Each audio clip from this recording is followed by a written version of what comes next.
Hello everyone, welcome to this exploration. In the fantasy novel The Lord of the Rings by British author Tolkien, there is a fictional character named Gollum.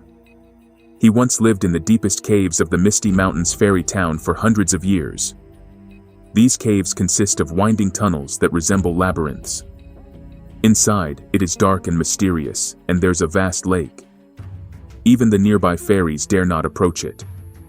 In reality, there is also a Gollum Cave in the United States. It is located in Utah. Provo is home to a volcanic cave, which has water all year round. When the water level is high, it's like a small lake. Because this setting is reminiscent of the description in The Lord of the Rings, spelunkers named it Gollum Cave. At the foot of the mountain where Gollum Cave is located, there's a town with Brigham Young University. Over 100 years ago, the university built a large white landmark on the mountainside that's 116 meters long and 40 meters wide. The town is also named after this landmark. To reach the Gollum Cave, one must first enter another cave, and the entrance to this cave is on the slope of the Twisted Mountain. The entrance of the cave is hidden by bushes and weeds and is very concealed. This cave is not a natural cave. Many years ago, it was mined due to its rich veins of precious natural minerals and was used as a mine shaft. However, the entrance was too small, only large enough for an adult to squeeze through. This made it difficult to transport the ores out, so it was eventually abandoned. Today, traces of the tailings left behind from mining can still be found near the entrance. Later on, spelunkers discovered another hidden cave inside the cave. According to their descriptions, the structure of the cave is relatively simple, with only one entrance and exit. About 30 meters in, moving through the cold standing water for a few more meters, one would come to a fork. The eastern side of the fork is just a common rock wall and not of particular interest. However, the western passage is worth exploring.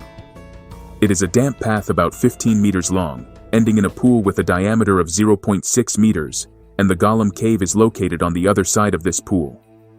To get through this pool, one must dive underwater. After passing through a 4.5 meter long underwater tunnel, you will arrive at a secluded conical space, which is the Gollum Cave. The highest point of this space is 2 meters, and it has been eroded by water over the years, resembling a lake. When the water level is at its peak, it remains calm, but the space is expansive, accommodating 6 to 8 people. The initial explorers discovered that the underwater passage had many silt deposits, and when someone swims through, the silt is inevitably stirred up, obscuring visibility. To ensure the safety of those who would come later, they stretched a guide rope within the tunnel. One end is tied to the rock at the entrance, and the other end is tied to a rock inside the cave. This way, subsequent explorers can follow the guide rope to navigate in or out, ensuring they don't get lost. For professional spelunkers, the challenge of entering the cave and reaching the Gollum Cave is not particularly high. As a result, it doesn't have much fame or recognition within the professional community and isn't deemed essential to mark on maps. It's only known by word of mouth among local amateur exploration enthusiasts. Due to the cave's simple structure, relatively spacious interior, and the guiding rope underwater, explorations often don't require any specialized equipment, just a few flashlights are sufficient. Hence, it is popular among local amateur enthusiasts, including one of the protagonists of today's story, Jennifer Galbraith. Jennifer is 21 years old and plays guitar for the Xichang rock band. She loves adventures. Once, she and her friends tried to explore a cave, but they couldn't reach the Gollum Cave. In 2005, after playing at Wu Ruofu's coffee shop, she talked about the Gollum Cave. Everyone got excited and wanted to explore it. On August 17, 2005, a Wednesday, a coffee shop at the foot of the mountain in Provo, Utah, was set for a performance. The performers were a rock band composed of college students, named the Xichang Band. The members taking the stage that day were 21-year-old Jennifer, 24-year-old Blake Donner, 28-year-old Scott McDonald, and 18-year-old Ariel Singer. Jennifer hails from American Fork in Utah and is studying philosophy at Utah Valley State College, the largest public institution in the state. Jennifer is quick-witted, talented, and highly regarded by her professors. She has just completed her first year of courses. Jennifer's family consists of her parents, 2 sisters, and 1 brother. She is the youngest child. She has a cheerful and outgoing personality and has worked as a model. Her interests are diverse, including music, photography, and adventure, where she serves as the guitarist in the band. Blake is Jennifer's boyfriend and one of the lead singers and founders of the band. He is older than Jennifer. Blake and Jennifer have known each other since they were 3 because they went to the same school and their moms worked together. Blake is talented in arts and music and lives with his mom after his parents split. Jennifer, Blake, and Scott go to the same college in Provo, with Scott studying behavioral science. Ariel Singer, the youngest in their band, Xu Chang, is from Orem and joined the band after graduating early from high school. She is smart and close with Jennifer because they both love music. The band often plays in the Wu Rofu area. One night, they were performing at a coffee shop and 2 old friends, including a musician named Joseph from Nevada who used to be in a band with some of them, came to support. Another friend was Steve, a 21-year-old who, like Jennifer, had a passion for adventure and challenges, boasting a wealth of exploration experience. That evening, the performance at the coffee shop began promptly. With each high-energy rock melody, the atmosphere inside the venue quickly heated up.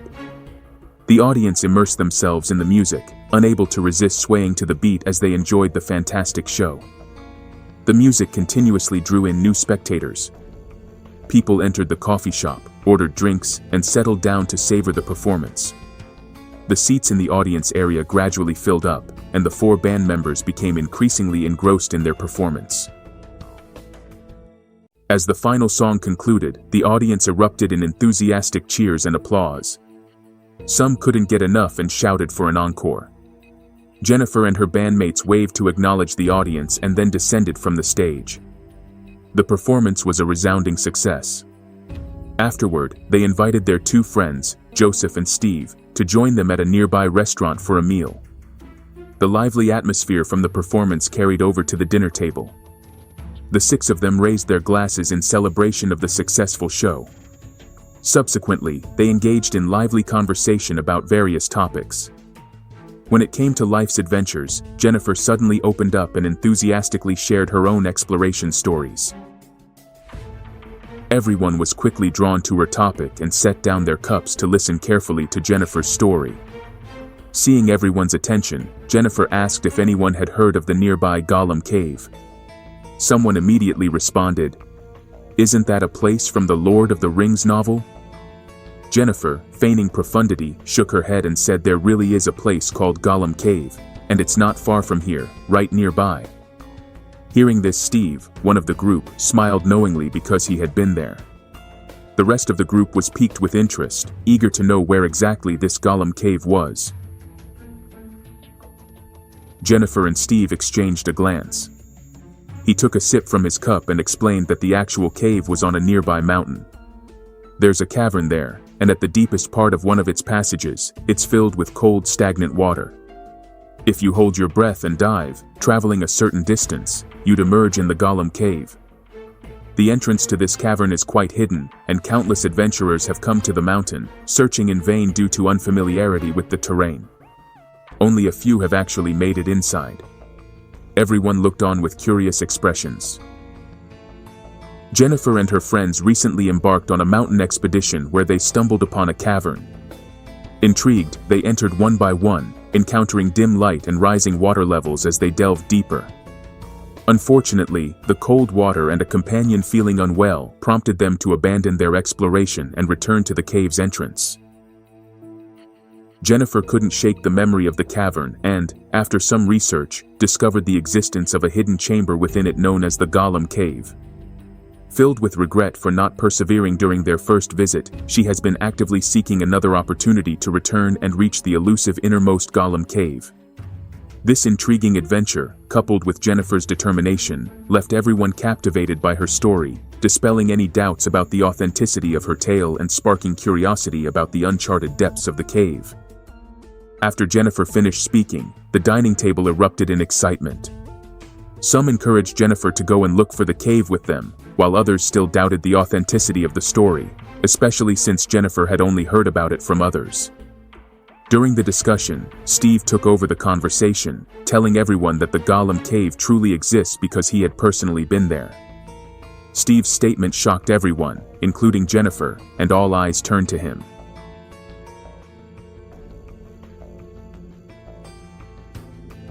Let him continue speaking.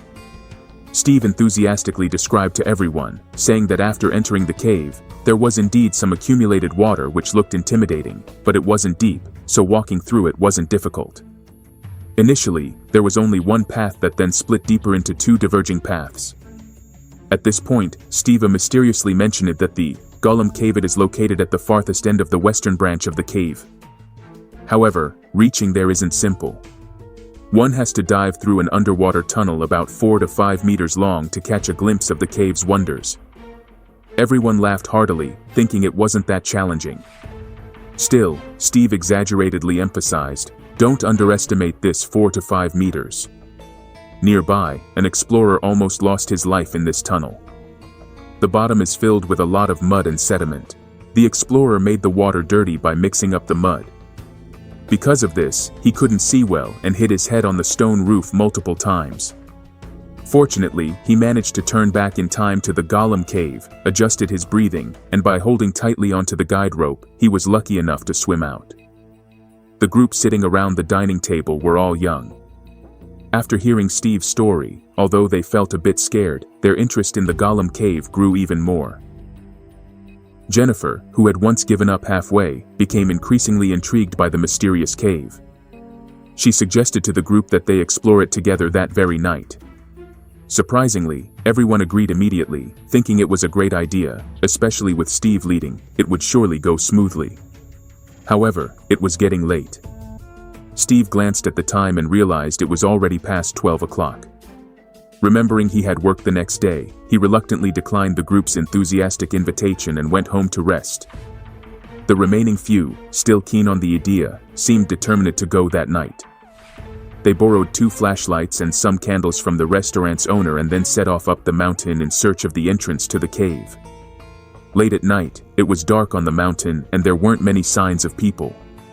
Tall weeds were everywhere, and the only sounds were the noises of bugs and the wind. Sometimes, the wind sounded like wild animals, which was scary. The footsteps of the 5 echoed on the clear mountain path, with Jennifer leading the way, relying on her memory to find the cave entrance. As they journeyed, they chatted and laughed, occasionally bending down to move aside shrubs and weeds, careful not to miss the entrance. In this manner, after searching for several hours, it reached 3 hours in the morning. The group stumbled upon a dark hole in the mountainside. Flashlights revealed it was surrounded by thick plants and climbing vines. Jennifer recognized this as a cave they had heard about. Filled with excitement, everyone moved the plants to see inside better. A cool, wet wind blew from the entrance, making them shiver. The doorway was so tight, only one person could go in at a time. Jennifer decided to go first. Inside, the cave was a bit bigger, but still tight. Water was on the floor, and they had to bend a little because the roof was low. Jennifer called from inside, telling the next person it was okay to come in. They helped each other enter. It was super dark inside, darker than the nighttime outside. Their flashlights didn't show much, but they kept moving, carefully stepping through the water, trying to see where they were going. As they ventured deeper into the unknown, the cave passage became increasingly narrow. Eventually, they had to crawl on their stomachs. With water accumulated on the floor, everyone's clothes got soaked, making them feel uncomfortable. After an uncertain distance, they suddenly came across a submerged section with water reaching up to their knees. Jennifer recognized this as the place she had visited before. Testing the waters, she found that, just as Steve had said, it wasn't very deep. She then relayed this information to her companions and took the lead to crawl into the water. Even in the height of summer, the stagnant water was bitterly cold. As she moved through it, the water rose past half her body, causing her to shiver. The others followed Jennifer into the water, but no one was discouraged by the conditions. The prospect of exploring the unknown end of the cave kept them going. They encouraged each other, determined to reach the mysterious Gollum Cave that night.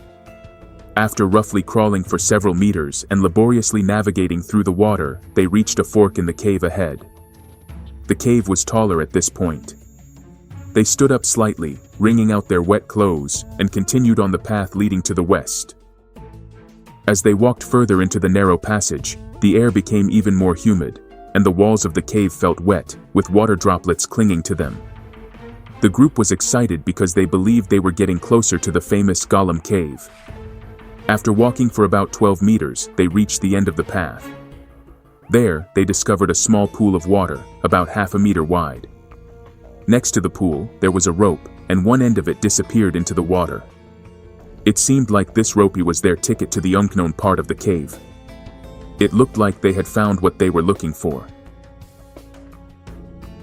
Seeing the guiding rope filled them with excitement, as they knew it led to the Gollum Cave. Jennifer, being cautious, checked the rope's security and explained the plan. Take a deep breath, follow the rope underwater, and they'd reach the cave. 3 of them were eager to try, but Joseph hesitated due to exhaustion from their earlier crawl through water. Worried, they asked why. Joseph admitted he was scared and drained. The group didn't want to pressure him but also didn't want to turn back. Joseph chose to return to the cave entrance. The remaining 4 pressed on. Jennifer led, demonstrating. She took a breath, entered the water, and followed the rope. Her companions followed suit, one by one, vanishing into the depths. Joseph remained in place, clutching the rope, waiting for his companion's signal. He felt movement, suggesting they had made it through. It was now 4:30 a.m., an hour and a half since they entered the cave, and the damp air made Joseph uncomfortable. Unable to bear it any longer, he confirmed their safety and began his return journey. After a challenging crawl, Joseph reached the entrance, greeted by the dawn's light. Exhausted but relieved, he rested briefly, checking his phone. It was 5 a.m. Expecting his friends to take more time, he settled nearby. As minutes ticked by, his companions didn't emerge. Joseph grew anxious, checking his phone. It was 5:45 a.m., and still no sign of them. He had already waited for 45 minutes. Joseph remembered Steve, with whom he had dinner last night. He recalled that Steve had been to the Gollum Cave before. So, he quickly called Steve to inquire how long it typically took to explore the cave. Steve answered the phone in a drowsy state after several attempts to reach him. Joseph's urgent tone immediately woke him up. Steve mentioned that, once inside the cave, there wasn't much to explore, and they shouldn't have stayed in there for so long. He speculated that something might have gone wrong with the group inside the cave. Hearing this, Joseph grew even more anxious. He began calling several friends with cave exploring experience, and they all expressed concern, advising him to call for rescue immediately. Joseph couldn't sit still any longer. Finally, at 6:30 in the morning, he dialed 911 and reported the situation of his friends being missing in the cave. Soon, a professional search and rescue team arrived at the scene, accompanied by members of the local police and fire department. However, the police were initially surprised because they had never heard of such a cave on that mountainside before. The search and rescue team gathered information from Joseph, the caller, and got a rough idea of where his 4 friends might be. Wearing oxygen masks, some team members ventured into the cave. They climbed to the deepest point of the underwater passage on the west side but found no one. The guide rope was still tied to a rock, unmoving, with no response from the other side. It looked bleak. However, the team lacked proper diving gear and didn't want to risk a reckless rescue attempt. Some team members returned to the entrance to report, while others stayed put. They devised a new plan: drain the water from the passage and inject oxygen into the cave to keep the trapped people conscious. They put the plan into action, and by 9:45, the water level dropped, revealing a woman's face. She was facing the passage's entrance, just a few strokes away from freedom, but hadn't made it yet. The rescue team quickly brought her to the surface, but it was too late. She had no signs of life. Subsequently, her body was carried out of the cave. Joseph, who had been waiting, saw this and broke down emotionally, unable to speak. After identification, it was confirmed that she was Jennifer, the 21-year-old leader of the exploration team from last night. At this moment, the cave fell into silence, and each rescue team member wore a solemn expression on their face, with only the water pump continuing to operate, emitting a steady hum. Another hour passed, and at 10:45, the bodies of the remaining 3 members of the exploration team were also found one by one in the water passage. The second victim was a man who had been submerged deeper in the center of the water passage, and there were also another man and a woman. It was a heartbreaking scene for everyone involved. At the cave entrance, the victims struggled to swim out but ultimately succumbed to drowning, lacking proper diving gear. Forensic examination confirmed their cause of death. 2 flashlights were found, one floating on the water's surface and the other submerged. After retrieving the bodies, the rescue team prepared to explore further. The tunnel was 4 to 5 meters high and 1.2 meters deep, with tight overhead walls. Beyond the water passage, they entered a relatively spacious area with a 2-meter-high ceiling. It remained pitch dark, and the team used their flashlights. They discovered scattered candles on the cave walls, suggesting the victims had used them for illumination during their exploration. Testing revealed the Gollum Cave had 19% oxygen, even after continuous oxygen pumping. This was below the normal 21% oxygen in the air. The cave was sealed off from the outside, causing oxygen depletion with more people present and increasing carbon dioxide, leading to symptoms like dizziness due to oxygen deprivation. The increased consumption of oxygen due to burning candles played a crucial role in the events of that day. Joseph's initial fear led him to abandon the exploration near the water in the early morning. However, 4 others were determined and chose to investigate the other end of the waterway. Armed with flashlights, they bravely swam through the relatively clear water, guiding one another towards Gollum Cave. Their success filled them with awe, but the darkness within the cave prompted them to light the candles they had brought. Yet, their excitement was short-lived, as discomfort set in.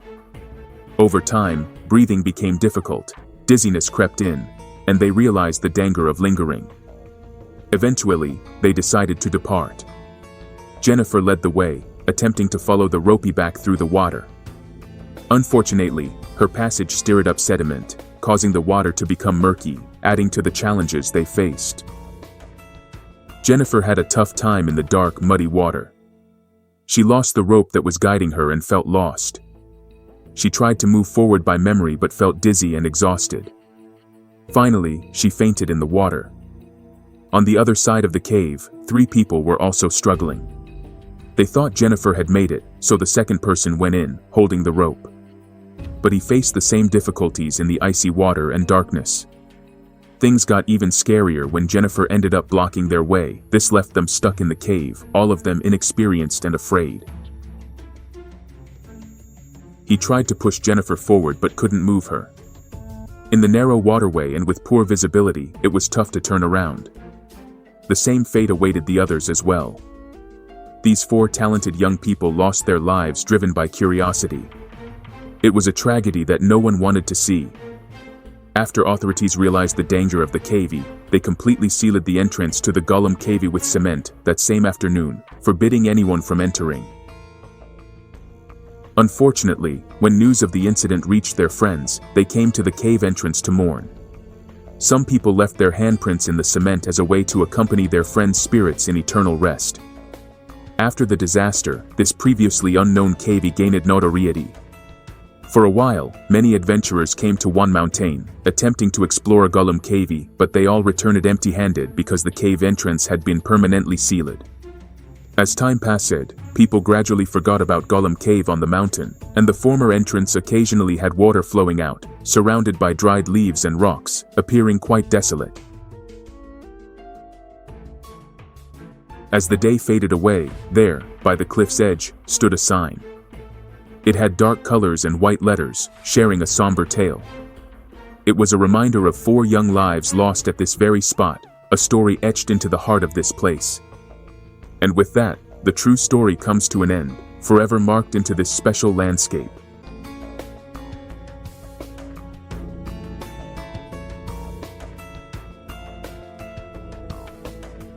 Subscribe to Story Seekers, hit the bell icon to get all our latest stories, and comment below with your favorite type of story.